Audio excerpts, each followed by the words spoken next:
A couple different issues that it seemed like you had. The first one was with that form again. So I found that the only place that it was having problems was in Safari, but I'll show you what happened when I dealt with it. Also, one of the things that I noticed is you had a lot of opening and closing form tags.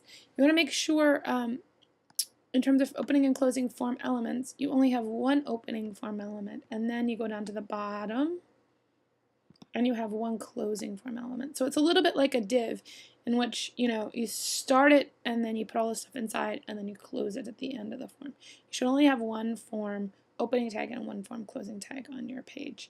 In your form opening tag, it should have that whole action part that that I put up on the website. So that's one part. So you gotta get rid of all those different forms. You can see I got rid of all of them. The other thing I found was it's in your CSS that was causing a problem. If you go to, which one? Background for form, it was the large margin left that was causing it to do the kind of crazy thing on the side. If you make the margin left be only 40 and you look at it in Safari, or something less, you'll see that was what was happening. So I think it was a margin left that was actually throwing the whole thing off. Let me know if it doesn't get fixed, but I think that was the reason. Okay, so then we'll go back to plot. In plot, one of the things I've noticed is with your images in width, you should go back and check all of your images with width because they don't have both quotation marks, and it kind of throws off how the rest of your page looks. So make sure you have the quotation marks on width. In a couple different documents I saw that. Okay, so what we're going to do there is we're going to look for the author description, and then essentially all you're missing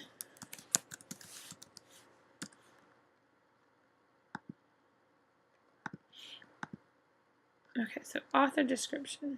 Let me make sure this is what I'm looking for. Yeah, okay. So all that you're missing in the author description is you need to make sure everything is always floating left. Nothing ever floats right. You want to float it left so they bump up next to each other, kind of like little ducks in a row.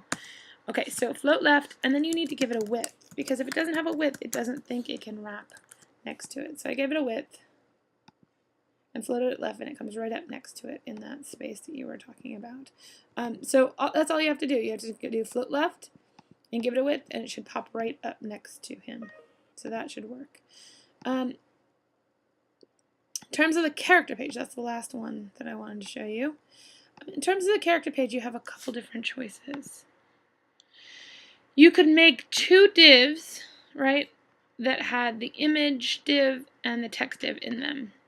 So if you made basically a column, wish I had something to draw with.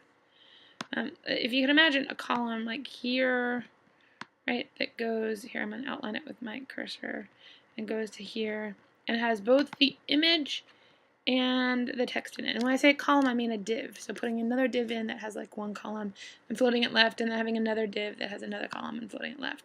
The other option, if you want to really control what things look like, is to change the position from relative to position absolute. And then you can give it a top and a left position. And what happens is the top and left position move around from the container. And I think the container is probably your wrapper. So you can see this one is now top 300, left 100. Now if you're worried about which one is on top, because you can see mine is now underneath, you can do something called z-index. And the higher the z-index, the more on top it is, the more it layers on top. So now it's on top. Okay, so you can add that z-index, position absolute, and then give it a top and a left. And again, the top and the left is from your container, right? So wherever your container starts, which is probably right up here, right? It's 100. Well, actually, it's not. It's from whatever the container it is inside of. So if we go back and we look at that, the container of Sherlock Holmes description is page. So page is what?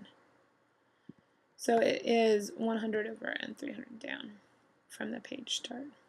Okay, so let me know if you have any questions. Hopefully that'll fix most of your problems.